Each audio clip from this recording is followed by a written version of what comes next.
Vamos lá, boa noite. E aí, vocês estão bem? Hoje, dia 1º de junho, nós vamos iniciar a nossa meta número 8. A meta número 8 está prevista lá no nosso edital, dentro de direito administrativo. Eu vou abrir aqui para vocês. E está aqui no item 3. Está vendo aqui, item 3? Ele pede para a gente, olha aqui no item 3, 3.1. Qual o conceito, quais os requisitos, os atributos, quais são as classificações e espécies de atos administrativos, quais são as formas de extinção desse ato administrativo, e ele também coloca no 3.3 a chamada decadência administrativa. Nós vamos começar hoje e encerrar amanhã esse assunto. Eu quero de vocês muita atenção, porque esse é um assunto muito cobrado, não só na prova do MP, mas toda e qualquer prova de concurso público vai exigir conhecimento a respeito de atos.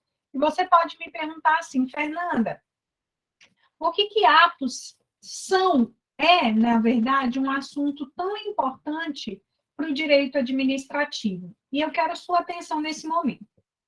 Os atos administrativos, eles são muito, muito importantes para a disciplina do direito administrativo. Por quê? Tudo na administração pública, exatamente tudo na administração, gira em torno de um processo. O concurso público no qual vocês estão inscritos, nada mais é do que um processo. Prestem bastante atenção. Se você for nomeado, você assinar seu termo de posse, você vai ter que abrir um processo. Quando você for requerer as suas férias, ou requerer sua aposentadoria, tudo na administração vai funcionar por meio de um processo. Professora, mas o que o processo tem a ver com os atos administrativos?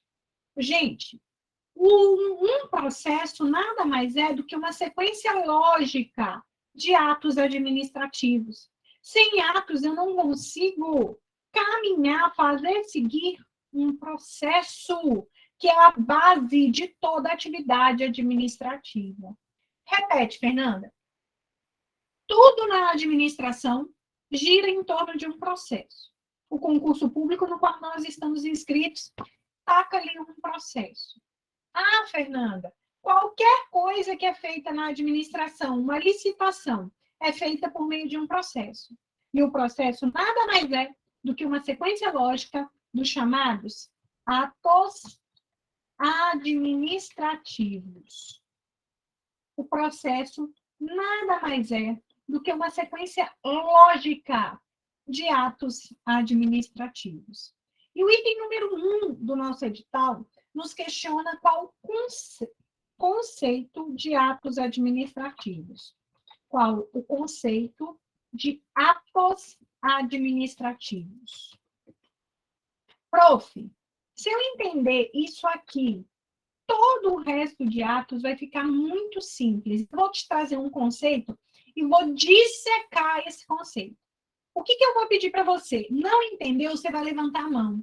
Não entendeu, você vai falar, professora, me faça entender. O importante é que eu não passe para o próximo tópico sem antes você ter plena clareza do que é um ato administrativo. A palavra atos, ou ato, pressupõe a ideia de manifestação de vontade. Como assim, Fernanda? Um ato é uma manifestação de vontade. O ato de eu dar aula é a minha manifestação da vontade de querer estar aqui com vocês dando aula. O ato administrativo é a manifestação da vontade do Estado no exercício de uma de suas funções, que é a de administrar. Atos administrativos são a manifestação de vontade do Estado no exercício da função de administrar. Quando o Estado estiver administrando e ele se manifestar, ele vai se manifestar por meio de um ato administrativo. Olhem para cá. ato administrativo é a manifestação de vontade do Estado quando esse Estado estiver administrando. Guardem o seguinte: sob regime de direito público. Ou seja, o exercício da função de administrar pressupõe o respeito a regras de direito público. O que são regras de direito público? São aquelas normas que têm por objetivo atender interesses coletivos. E, normalmente, normas de direito público que tendem ao quê? A proteger a coletividade, colocam a administração em uma situação de supremacia em relação ao particular. E quando eu falo assim, o exercício da função pública sob regime de direito público, eu estou dizendo o seguinte: no momento em que eu estiver realizando um ato de natureza administrativa, eu vou seguir regras que vão proteger toda a coletividade. E no exercício da função de administrar, eu, Estado, me coloco em supremacia em relação ao particular. Aí você pode me perguntar assim, professor, eu estou entendendo. Quando o Estado, lembra esse Estado, que é uma pessoa jurídica de direito público capaz de contrair direitos e obrigações, que exerce diversas funções, dentre elas a função de administrar. Quando esse Estado estiver realizando a função de administrar, ele vai fazer isso por meio de atos administrativos em respeito a normas de direito público que objetivam, que têm por finalidade atender a interesses coletivos. E para que eu possa atender esses interesses coletivos, essas regras, esse regime de direito público vai colocar a administração em supremacia em relação ao particular. Conclusão: um ato administrativo é a manifestação da vontade do Estado no exercício da função de administrar. E quando eu estiver administrando, ou seja, cuidando da coisa pública, cuja finalidade é atender a interesses coletivos, a lei vai ter que me garantir poderes de Estado que me coloquem em supremacia em relação ao particular. Eu vou te dar um exemplo disso aqui. Depois que eu concluir, você levante a mão para eu te fazer entender se você não entendeu. Professora, me dá um exemplo disso aqui. Imagine um guarda de trânsito. O guarda de trânsito, ele tem por objetivo fazer com que a segurança dentro do quê? Do trânsito, nas ruas, seja respeitada. Ele se depara com alguém bebendo e dirigindo ao mesmo tempo. Aí, ele faz a seguinte observação. Ou seja, ele direciona para um carro e assobia. Perceba que no momento em que ele está assobiando, ele está o quê? Manifestando a vontade do Estado, mandando o sujeito parar. E o guarda de trânsito, ele está exercendo a função administrativa, que nada mais é do que aquela função de executar ordens. Ordens de quem? Do governo que mandou cuidar da segurança nas ruas. Perceba que se o guarda de trânsito não tivesse poderes de Estado que o coloquem em supremacia em relação ao particular, prestem atenção. Se o guarda de trânsito não tivesse poderes de Estado que o colocassem em supremacia em relação ao particular, ele não iria conseguir fazer o sujeito parar e, consequentemente, proteger o trânsito. Prof, seja um pouco mais clara. Atos administrativos são a manifestação da vontade estatal quando esse Estado estiver no exercício da função de administrar. E para que a função de administrar seja realizada da maneira mais eficiente possível, a lei concede a órgãos de natureza administrativa poderes de Estado que coloca esse Estado administração em supremacia em relação ao particular. E quando a administração emite esse ato, essa manifestação em supremacia em relação ao particular, já que o objetivo maior da administração é atender interesses coletivos, aí nasce a ideia de atos administrativos. Esses atos administrativos, que são a manifestação da vontade estatal no exercício da função de administrar sob regime de direito público, ele estará sempre sujeito ao controle do Poder Judiciário. Uma possível questão de prova, ele falar assim, o ato administrativo discricionário, o ato administrativo vinculado, não pode ser objeto de apreciação pelo judiciário. Todo ato administrativo pode estar sujeito ao controle do Poder Judiciário. O conceito de ato administrativo pressupõe o controle. Fernanda, me dá um exemplo. A Dilma nomeou o Lula para ser ministro de Estado. Ato administrativo, manifestação da vontade do Estado, exercício da função de administrar. Mas aí veio o Poder Judiciário e o que? Anulou esse ato. Olha o controle do Judiciário sobre um ato de natureza administrativa. Prof, finalize então para mim, para que eu possa, com chave de ouro, acertar qualquer questão a respeito de conceito. Ato administrativo é quando a administração estiver o quê? Atuando. E essa atuação vai ser pautada no respeito a uma lei. Que lei é essa? É a lei que rege... Um minutinho, gente. Ninguém está me chamando, não. Pensei que estavam me chamando. Em respeito a uma lei que vai respeitar o direito público.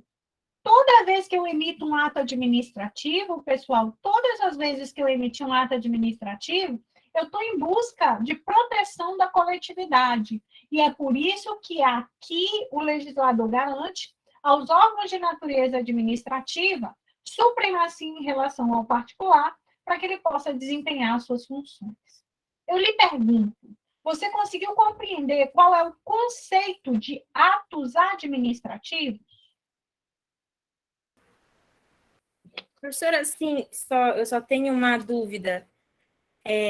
Por exemplo, na mesma situação que a Dilma tentou nomear lá o Lula, e a mesma situação do guarda de trânsito, tudo é um ato administrativo, ou no caso do guarda de trânsito é só a função administrativa? Não entendi qual é a tua pergunta. O que é ato administrativo? É quando o Estado manifesta a vontade dele no exercício da função de administrar. A Dilma, no momento em que nomeou o Lula, ela estava administrando. O guarda de trânsito, quando mandou parar, também estava administrando. Então ok, professora, obrigada. Tá? Administrar é executar, colocar em prática. Quando eu falar em atos administrativos, eu estou falando a manifestação da vontade do Estado no exercício da função de administrar, em obediência às regras de direito público, regras que garantem aos órgãos de natureza administrativa poderes de Estado que o coloquem em supremacia em relação ao particular. E todo ato de natureza administrativa estará sujeito a um controle do Poder Judiciário. O Poder Judiciário sempre pode controlar um ato de natureza administrativa. Ok? Mais alguém tem alguma pergunta? Ok, professora. Olha para cá. Em outras palavras, é só obedecer. Assim. Oi? Em outras palavras, resumidamente, só obedecer ordens.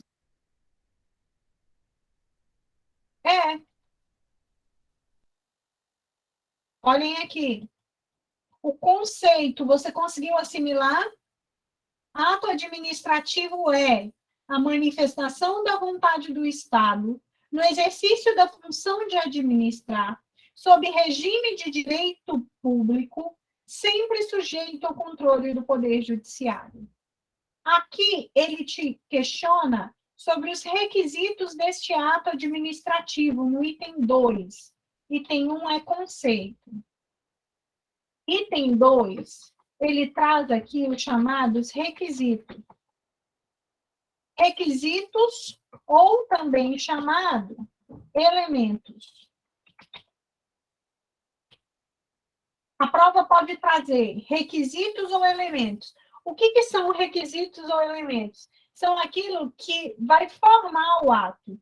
Um ato não existe se não tiver previsto os 5 requisitos que o formam. Professora, quais são esses requisitos? É o chamado FF.com. Você vai anotar assim para mim. Se ele me pergunta assim, dentre estes são requisitos do ato administrativo, você vai lembrar dessa frase aqui para mim. FF.com. Quais são os requisitos? Finalidade. Peraí. FF.com. Forma. Finalidade. Agente competente.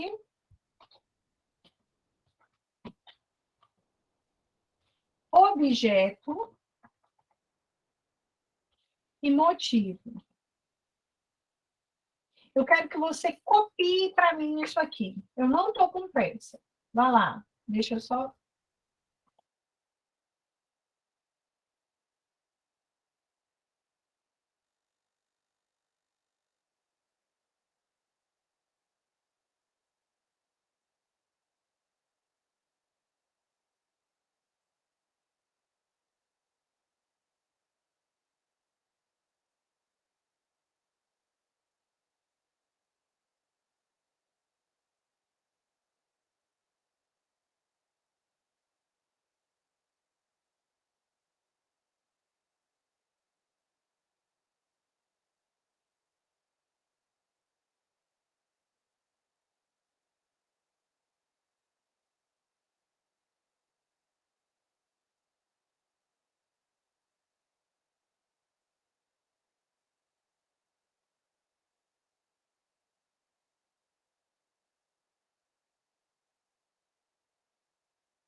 Olha para cá. Tentem entender. Só existe um ato administrativo se esse ato ele tiver uma forma. Que forma pode ser essa, Fernanda? Pode ser uma forma solene ou uma forma livre. Por exemplo, o assobio que eu dei para parar o rapaz que estava bebendo e dirigindo é um ato administrativo porque é a manifestação da vontade do Estado mandando aquele sujeito parar para proteger a coletividade, mas é uma forma sonora. Agora, uma desapropriação, que é um ato administrativo, a forma dela é escrita. Todo ato, necessariamente, tem que ter uma forma. Tem que ter uma forma. Professor, entendi. Todo ato tem uma finalidade. E a finalidade do ato é atender a interesse público. Não se pode admitir um ato que não tenha por finalidade atender ao interesse público. Prof, me dá um exemplo. Esse ato que eu falei de mandar o sujeito parar, eu estou mandando o sujeito parar por quê? Para atender interesse público. Professora, a desapropriação é para quê? Atender a interesse público. Só existe ato se tiver forma, se tiver finalidade, e esse ato ele tem que ser emanado de um sujeito competente. Quem é competente para cuidar do trânsito? É o guarda de trânsito. Quem é competente para desapropriar? é o chefe do Poder Executivo. Vocês estão me entendendo, pessoal? Todo ato tem que ter uma forma, tem que ter uma finalidade que a única aceitável é atender ao interesse público e tem que ter um sujeito que pratica o ato, que é aquele sujeito que é o competente para a prática daquele ato. Todo ato tem um objeto. O objeto de um ato é o mesmo que o conteúdo desse ato. Se em alguma possível questão de prova ele lhe perguntar a respeito do conteúdo do ato, pode marcar a resposta que tenha a alternativa objeto. O que é esse conteúdo? É aquilo para o qual o ato se propõe. Por exemplo, o conteúdo de uma nomeação é o preenchimento do cargo. O conteúdo de uma exoneração, ou objeto daquele ato administrativo de exoneração, é a vacância do cargo. O objeto ou o conteúdo da desapropriação é a transferência do bem do particular para a administração pública. Professor, entendi. Todo ato administrativo, para ser ato, tem que ter uma forma, tem que ter uma finalidade, tem que ter um sujeito competente, tem que ter um objeto ou um conteúdo. E, por fim, todo ato tem que ter um motivo. O motivo é a razão de fato e de direito que me levaram à prática daquele ato. Em um Estado de direito, a administração não pode fazer o que ela quiser. Todo ato administrativo, se eu tiver, pessoal, publicado um edital de concurso público, eu vou ter que dizer por que eu vou ter que contratar. E aonde na lei me permite contratar? Se eu for publicar um edital de licitação, eu vou ter que dizer o porquê. O motivo é o porquê da prática daquele ato. A regra é que todo ato administrativo, ele só tem validade se ele for devidamente motivado. Prof, na prática, mostre isso aqui para mim. Vou te dar um exemplo de um ato administrativo. Desapropriação. A desapropriação é a manifestação da vontade da administração. Por que, Fernanda? A desapropriação é para atender interesse público. Eu executo, eu administro o quê? Ah, preciso construir uma escola, então eu vou desapropriar aquela casa, porque aquela casa ali é perfeita. Quando eu estou desapropriando, eu estou executando uma ordem. Uma ordem do quê, Fernanda? De melhorar a educação no município. A desapropriação é a manifestação da vontade da administração pública. Prestem atenção. É a manifestação da vontade da administração pública ao transferir um bem particular ao patrimônio público, ok, pessoal? Por necessidade e utilidade pública. Claro que mediante justa e prévia indenização em dinheiro. A desapropriação, ela está regida sobre regras de direito público à medida em que eu tenho o exercício da supremacia do interesse público sobre o interesse privado. Se a administração desapropriar o seu imóvel, você não tem o que questionar. Você não dá para você falar assim, ei, essa casa está na minha família há mais de 100 anos, eu não quero me desfazer dela. Só lamento. O teu direito de propriedade não é mais importante do que o direito de todos de ter ali construído um hospital ou uma escola. A desapropriação, ela vai ser exteriorizada, a forma é a maneira pela qual o ato é exteriorizado. Fernanda, de que forma a desapropriação exteriorizada? Através da forma escrita.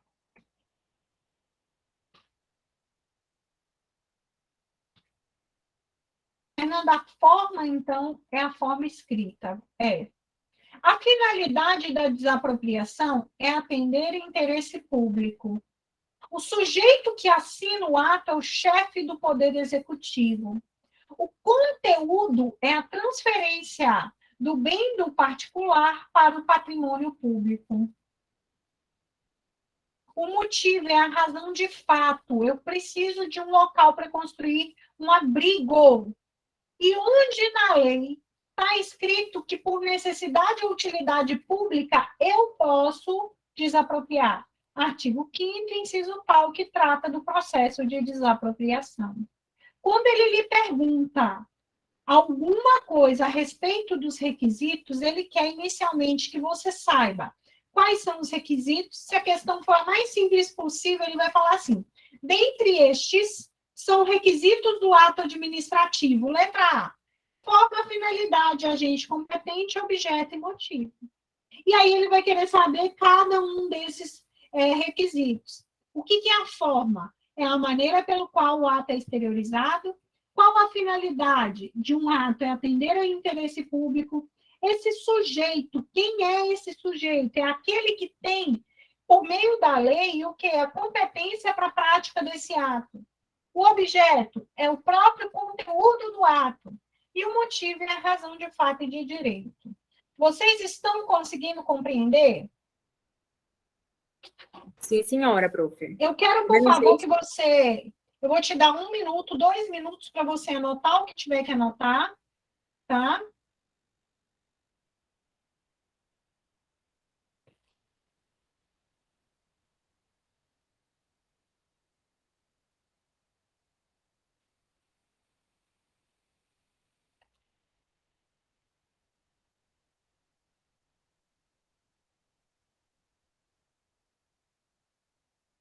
Vai lá.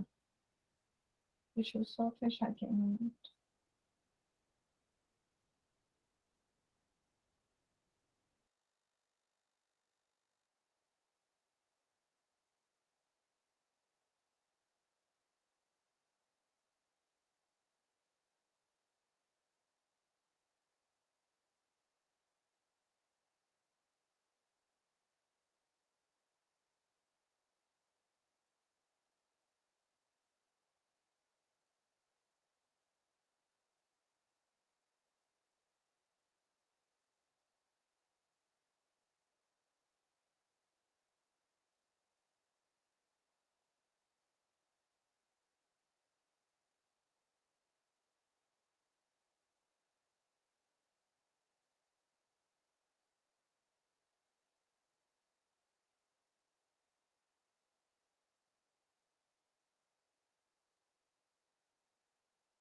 Continuar, gente? Eu queria que vocês abrissem o caderno de exercícios para a gente começar a se familiarizar com esse tema. Caderno de exercícios, 1 minutinho aí.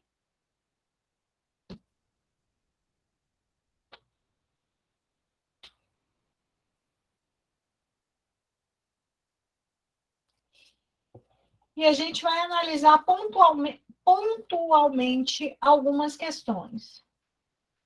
Só com o que a gente viu até agora. Abram também, paralelamente, por favor, o caderno de legislação que tem a Lei 9784.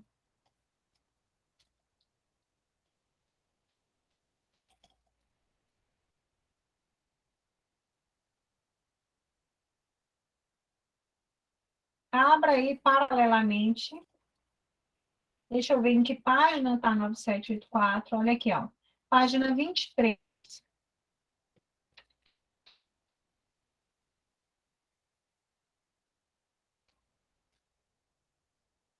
Lei 9784 de 99. A gente estuda atos administrativos junto com a Lei 9784 e eu vou te explicar por quê.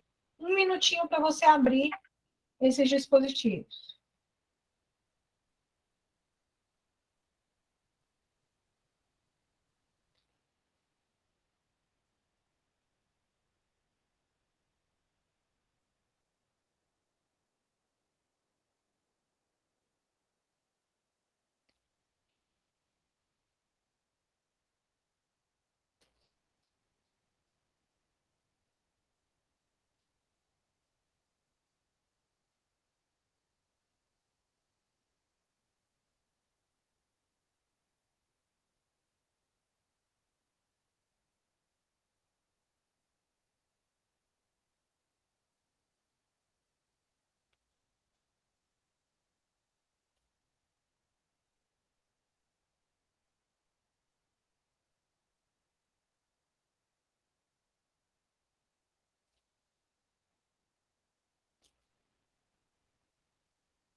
Bora lá? Gente, eu quero focar com você nesse elemento bem aqui, ó. Tá vendo aqui? Competência. Nós vamos trabalhar esse elemento nesse momento. Professora, o elemento competência diz respeito ao sujeito. Me fala um pouco sobre a competência. A competência, pessoal, prestem bastante atenção. Ela é dada pela lei. No momento em que você assinar seu termo de posse, você vai receber as suas atribuições, as suas competências. E eu já te adianto, a primeira característica que você vai guardar para fins de prova é que essa competência, ela é irrenunciável. Coloque aí do lado. Essa competência é irrenunciável. Irrenunciável. O que isso significa, prof? Significa que, uma vez que você assina seu termo de posse, que lhe é entregue suas atribuições, seus poderes, você não pode, no exercício das suas funções, renunciar a usar esses poderes. Por quê, Fernanda? Porque você não é você não pode abrir mão de algo que não lhe pertence. A competência que lhe foi entregue, ela é irrenunciável. Essa é a regra. A regra é que você não pode pegar essa competência e entregar para ninguém. Ah, mas eu posso deixar para fulano fazer isso? Não. A regra é que a competência ela é irrenunciável. Porém, professora, existem exceções a essa regra? A competência, ela é, sim, irrenunciável. Mas eu tenho exceções? Tem. A lei garante a possibilidade, em algumas hipóteses, de você delegar determinados atos. Delegação e avocação. A competência é irrenunciável e será exercida pelos órgãos os quais a lei atribuiu aquela competência como própria. O legislativo vai legislar, o executivo vai administrar, o judiciário vai aplicar a lei.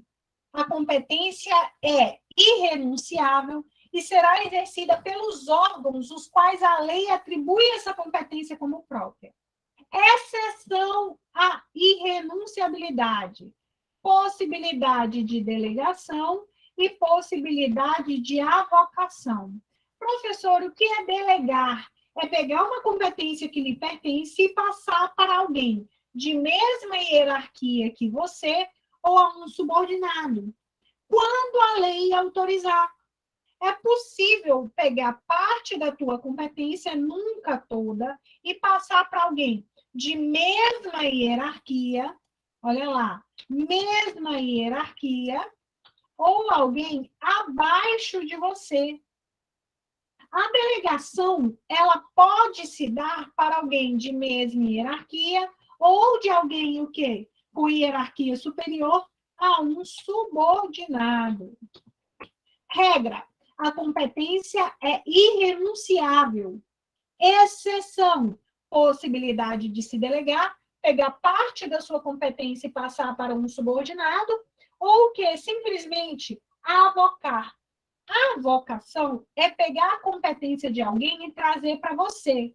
A avocação nunca poderá ser feita de alguém de mesma hierarquia. Você só avoca de um subordinado para você. Vá colocando essas observações. Professora, onde é que isso está previsto? Está lá na Lei 9784, artigo 11. Peguem o artigo 11, vamos dissecar o artigo 11.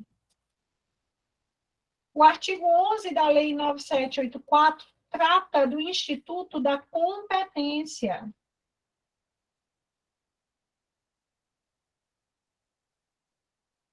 Competência é um requisito do ato administrativo, ou a prova pode falar, competência é um elemento do ato administrativo, que representa o quê? Representa o sujeito.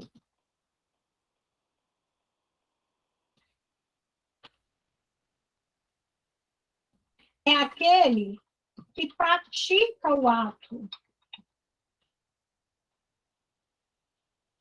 Essa competência, ela é outorgada pela lei. É a lei que vai o quê?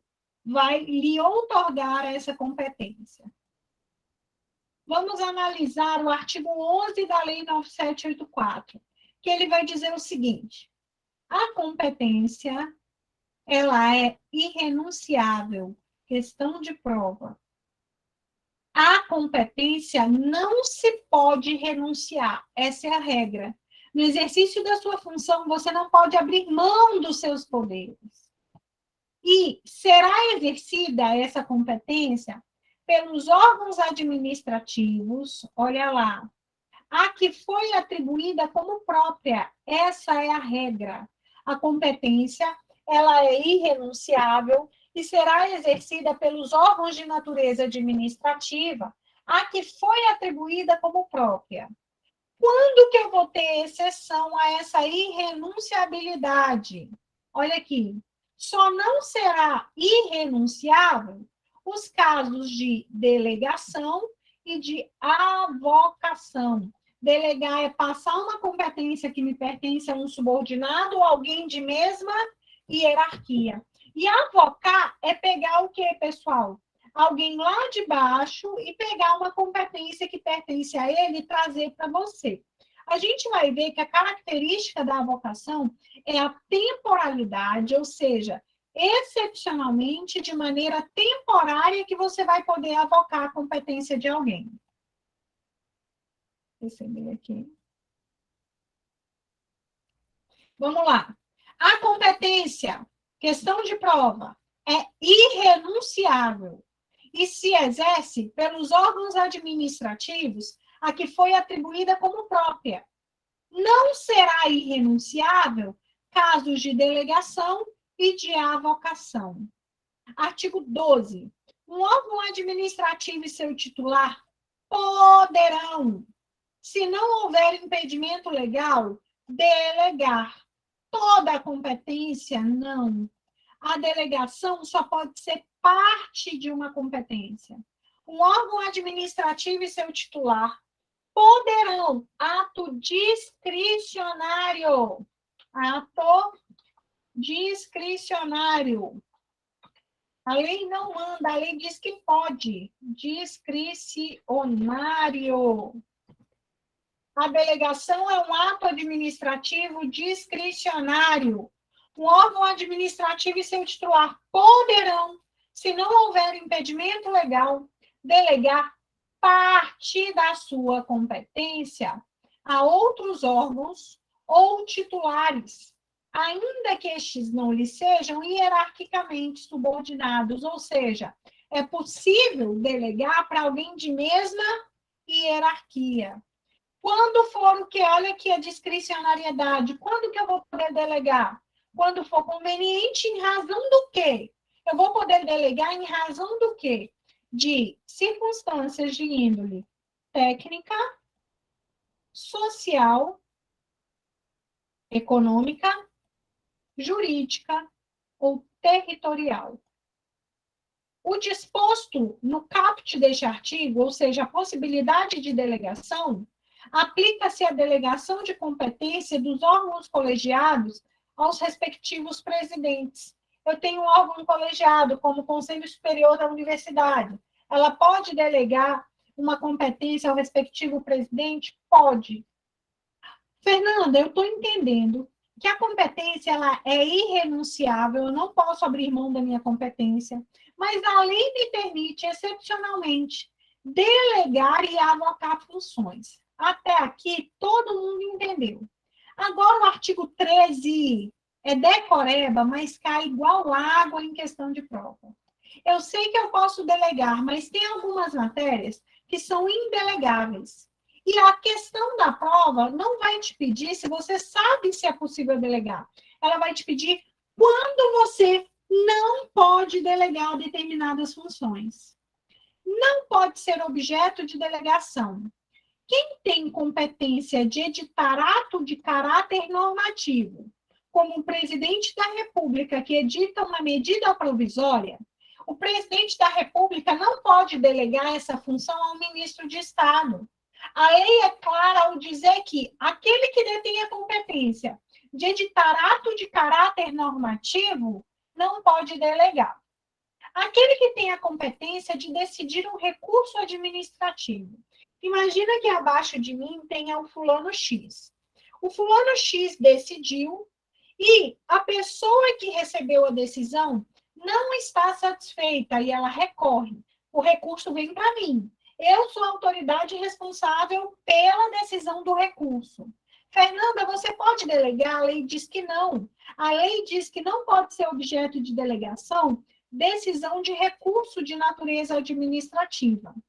E, por fim, a lei diz assim, olha, se a lei disser que você tem competência exclusiva, a lei vai dizer assim, é competência exclusiva. Se ela usa essa palavra exclusivo, significa que essas atribuições são indelegáveis. O artigo 13, ele tem que ser seu melhor amigo daqui até o dia da tua prova. Fernanda, eu entendi que a competência é um elemento do ato, é o próprio sujeito, é aquele que pratica o ato. Essa competência que é otorgada ao servidor, ela é irrenunciável, exceto nos casos de delegação e de avocação. Eu posso delegar para alguém de mesma hierarquia que eu, ou eu posso delegar a um subordinado. Fernanda, eu posso avocar, trazer para mim uma competência que não me pertence, desde que essa avocação seja de maneira temporária e excepcional. O que não se pode delegar? Edição de ato de caráter normativo, decisão de recurso administrativo e matéria de competência exclusiva. Prof, se eu delego, vou dar um exemplo. Eu deleguei, o curso é de quem, gente? É meu ou da Karine? É seu, prof. Mas eu deleguei para a Karine que dia de sexta-feira ela pode dar aula. Isso é delegar. Agora, se vocês falarem assim para mim, a professora Karine, o que obviamente não é o caso. A professora Karine não sabe nada, professora, só enrola. E toda a turma reclamar da professora Karine. Eu posso tirar a Karine dia de sexta, voltar a dar aula? Pode, porque o curso é seu e a senhora delegou. Isso. A delegação, ela pode ser revogada a qualquer tempo. Guarda essa informação. A delegação, ela pode ser revogada a qualquer tempo. É o que diz o parágrafo 1º, parágrafo 2º e 1º. Olha aqui. O ato de delegação é revogável a qualquer tempo pela autoridade delegante. Quando eu delegar ou quando eu revogar, eu vou ter que publicar. Aqui eu nem sei para que ele colocou isso, porque todo ato administrativo, não importa se de delegação, de revogação, ele tem que ser publicizado. O ato de delegação especificará. Eu vou delegar as aulas para a Karine, então eu vou ter que especificar qual matéria a Karine vai poder dar, que tipo de poder a Karine vai ter em sala de aula, quais os limites da atuação da Karine. Olha aqui, qual que é a duração dessa delegação? É até um dia antes da prova. Quais os objetivos dessa delegação? Olha lá. Qual que é o recurso cabível se você não estiver satisfeito com ela? De que maneira você pode recorrer? Pode conter ressalva. Eu vou delegar para a Karine dar aula somente às sextas-feiras. Leiam comigo em voz alta o parágrafo 1º. O ato de delegação especificará as matérias e poderes transferidos, os limites da atuação do delegado, a duração e os objetivos da delegação e o recurso cabível. podendo conter ressalva de exercício da atribuição da função delegada. O ato de delegação será revogável a qualquer tempo pela autoridade delegante. Se a Karine fala, pessoal, prestem atenção, que a educação é um direito individual lá do artigo 5º. Obviamente, você sabe que a educação não é direito individual do artigo 5º. A educação está lá no artigo 6º. Se ela fala isso, que é uma informação errada, quem responde é a Karine ou a Fernanda? É a Karine que recebeu a delegação ou é a Fernanda que é o agente delegante? Quem responde é a Karine. É o que diz o parágrafo 3º. As decisões adotadas por delegação devem mencionar de maneira explícita esta qualidade. Ou seja, a Karine, ela vai ter que falar, ó, acabou a aula. Estou dando aula com o exercício da delegação que me foi outorgada. As decisões adotadas por delegação devem mencionar explicitamente a qualidade de delegado e considerar-se-ão editadas por aquele delegado.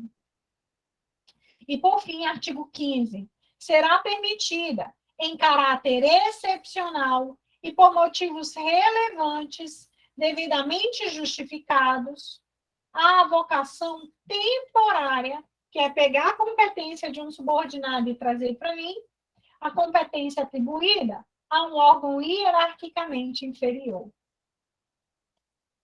Olha para cá. Eu estou estudando os requisitos do ato administrativo e estou me aprofundando neste requisito bem aqui, a competência. Olha para cá. Estou estudando os requisitos do ff.com, e estou adentrando ao sujeito, aquele que pratica o ato. A competência dada a esse sujeito é irrenunciável. Essa é a regra. Tem exceção? Tem, nos casos de delegação e de avocação. Eu posso delegar para alguém de mesma hierarquia que eu ou para um subordinado. Eu posso avocar de maneira temporária e excepcional uma competência de um subordinado e trazer para mim. Não se pode delegar. Não se pode delegar. Aqui você vai ter que começar a repetir comigo constantemente. Decisão de recurso administrativo, matéria de competência exclusiva e a edição de atos de caráter normativo.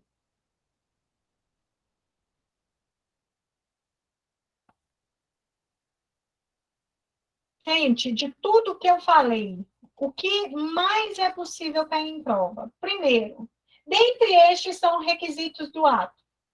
Forma, finalidade, agente competente, objeto e motivo. Entrando na competência, essa característica aqui, a competência, regra, é irrenunciável. E quais os casos que eu não poderei delegar? Decisão de recurso administrativo, matéria de competência exclusiva e edição de ato de caráter normativo. A delegação, ela pode ser revogável a qualquer tempo. Quem responde pelo ato é o agente delegado e não o agente delegante. Olha aqui essa questão. Vá para o seu caderno de exercício.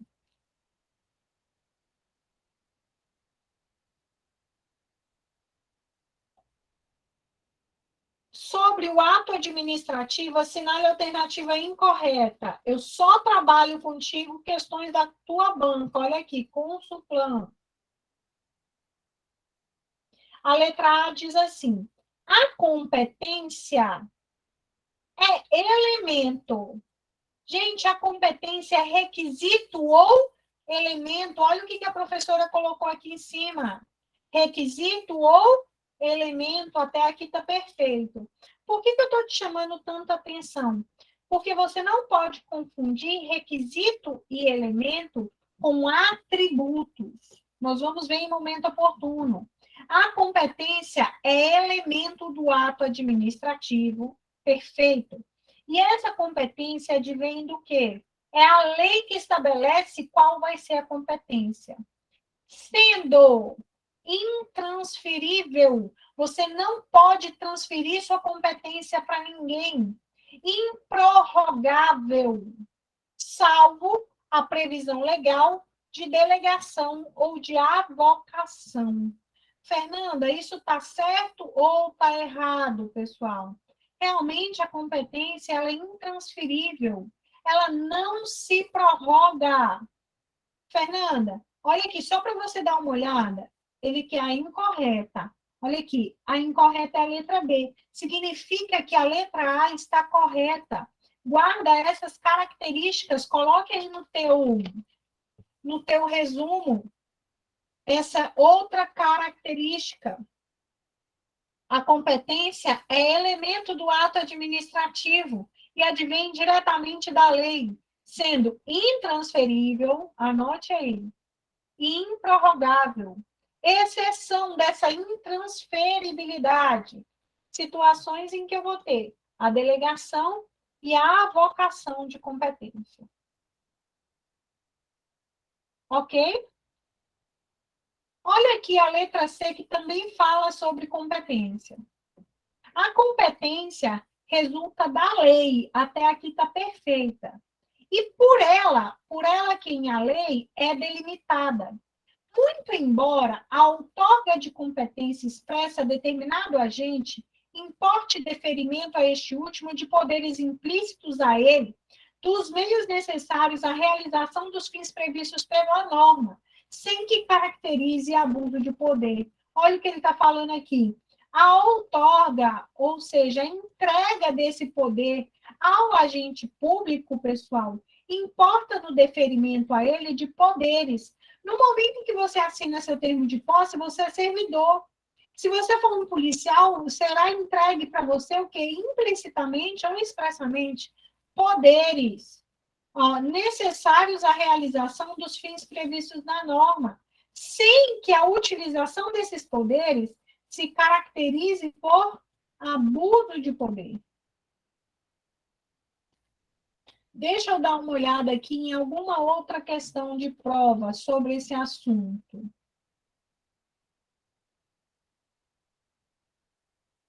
Deixa eu ver. Classificação, classificação.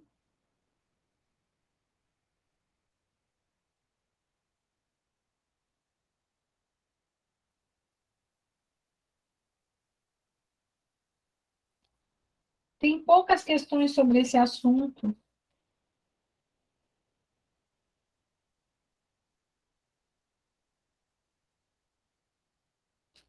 Deixa eu ver. Desse assunto tem pouquíssimas questões. Na verdade, a gente só tem 28 questões, tá? Olha essa questão 23. Vou te dar 1 minuto. É bom que eu trato esse assunto aqui contigo.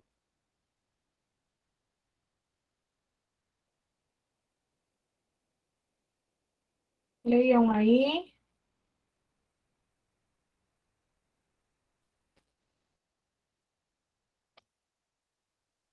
Posso?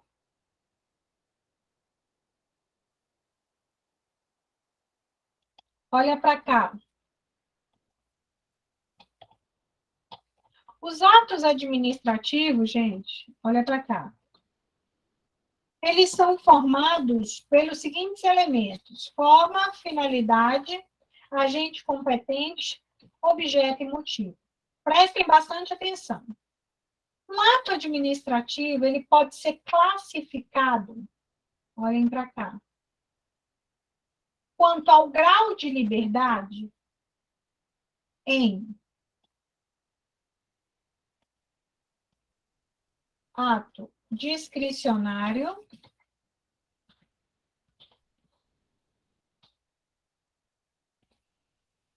em ato vinculado. Classificação quanto ao grau de liberdade.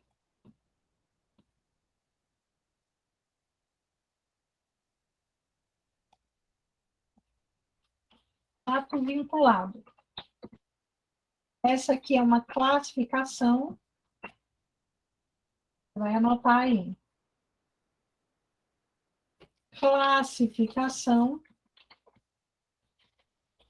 quanto ao grau de liberdade para a prática do ato.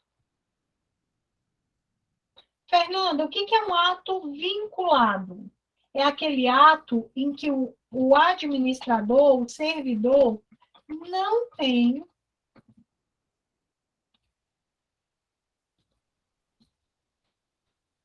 liberdade de atuação. Ele não tem liberdade de atuação. Por quê? Porque a lei vai ditar todos os elementos daquele ato. A lei vai dizer assim: a finalidade desse ato é essa, a forma é essa, o agente competente é esse, o objeto é esse e o motivo é esse. A lei não vai dar ao administrador margem para escolher. Um ato vinculado, a lei vai dizer qual a finalidade, qual a forma, quem é o agente competente, qual o objeto e qual o motivo. Já no ato discricionário, eu tenho liberdade de atuação nos limites da lei.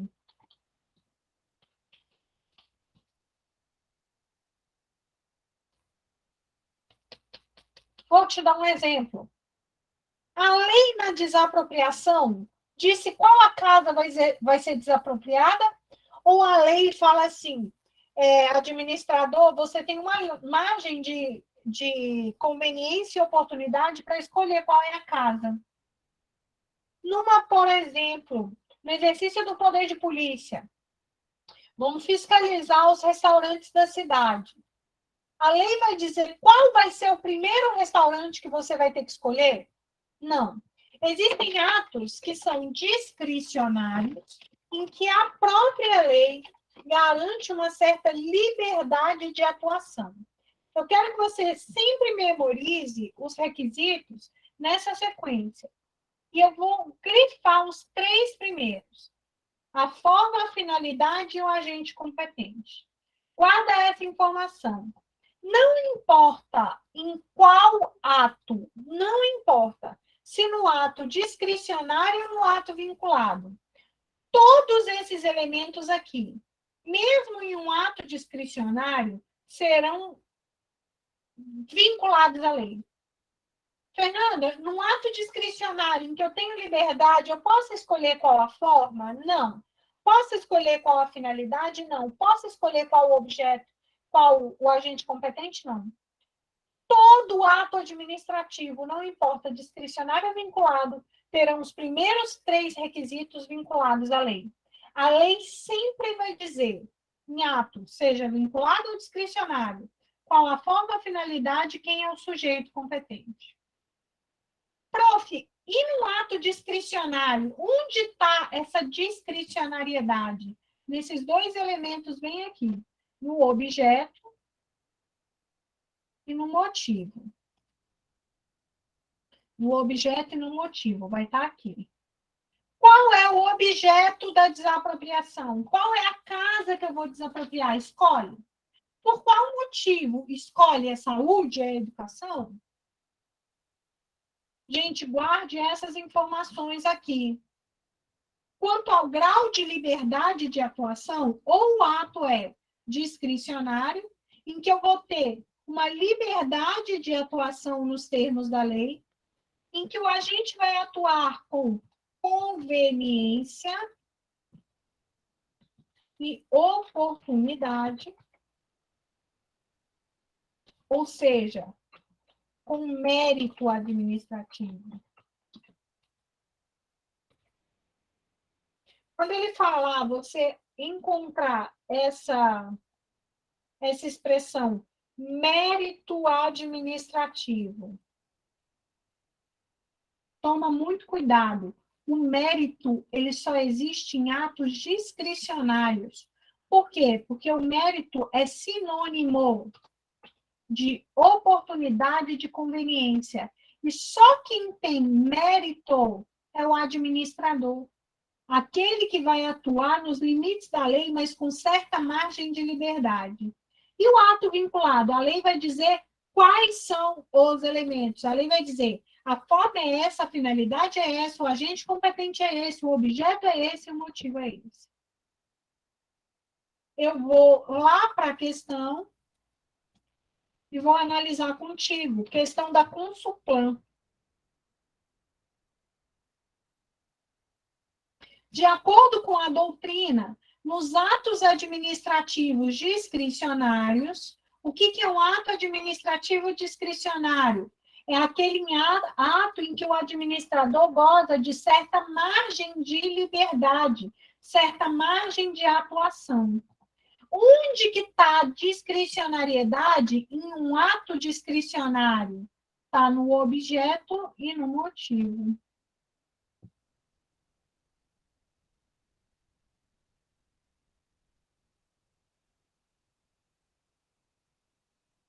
Não entendi, Fernanda. Eu vou explicar tudo de novo. Olha aqui, vou pegar tudo de novo, Tássia. O ato administrativo,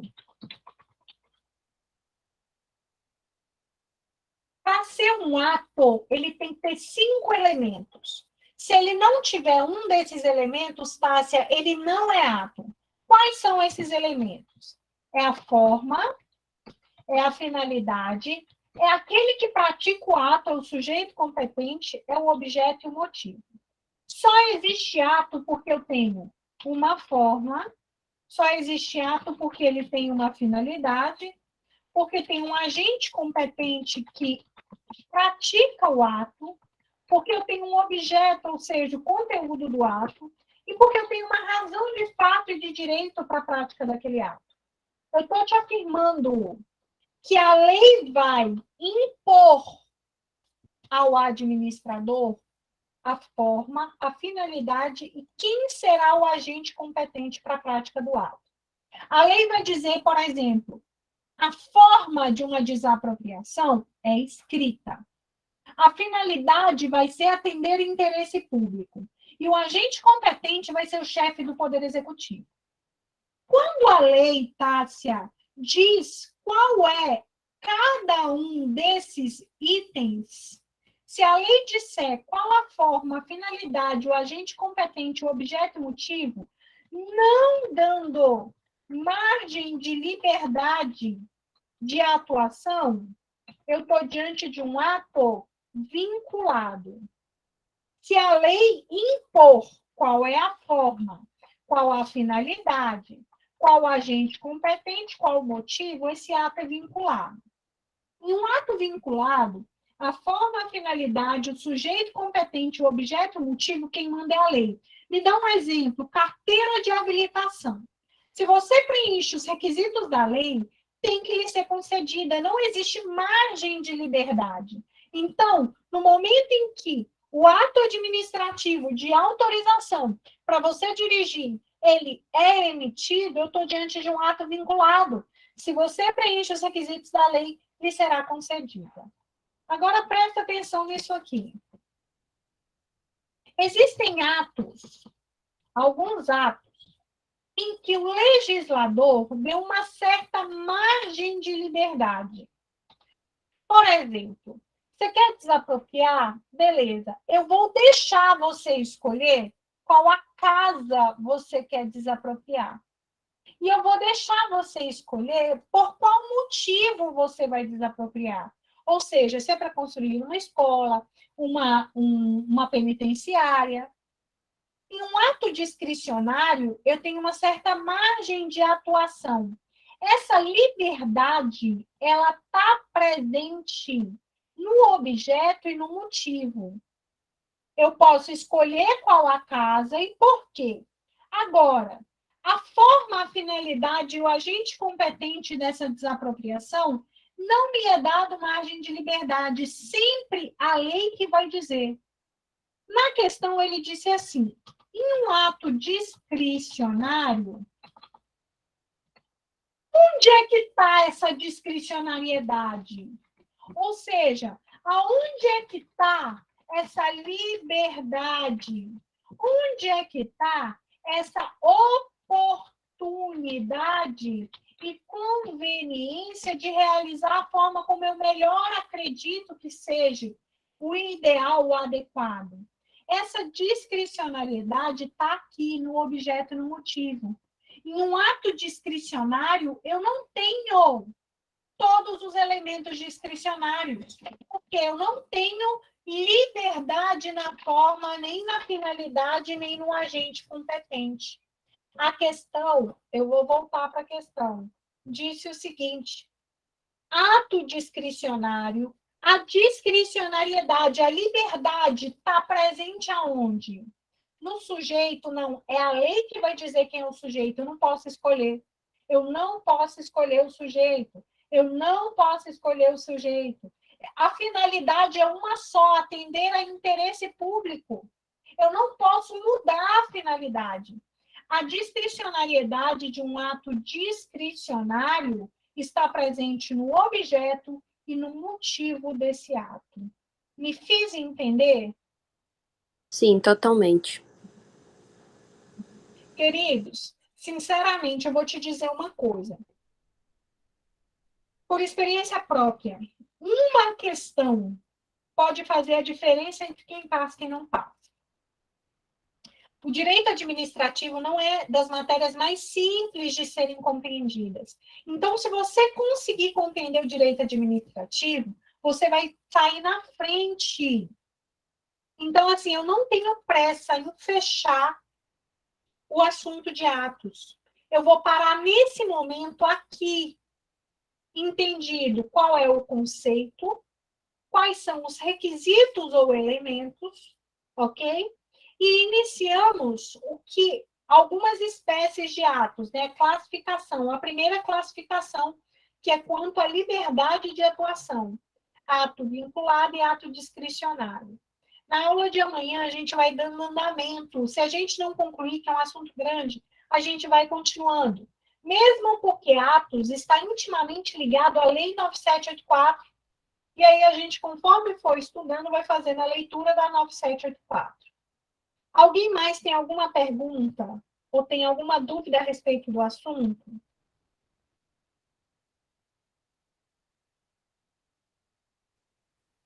Amanhã eu vou encaminhar para vocês o material teórico a respeito desse assunto.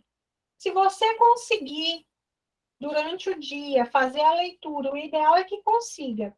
À noite, a gente vai continuar a aula teórica e a gente vai entrar em resolução de exercícios. Tá bom, pessoal? Ok, prof. Muito obrigada pela aula. Você Tá explica ok. muito. Até amanhã, se Deus quiser. Tchau, Fernandinha, Vitorinha. Amém, prof. Até amanhã.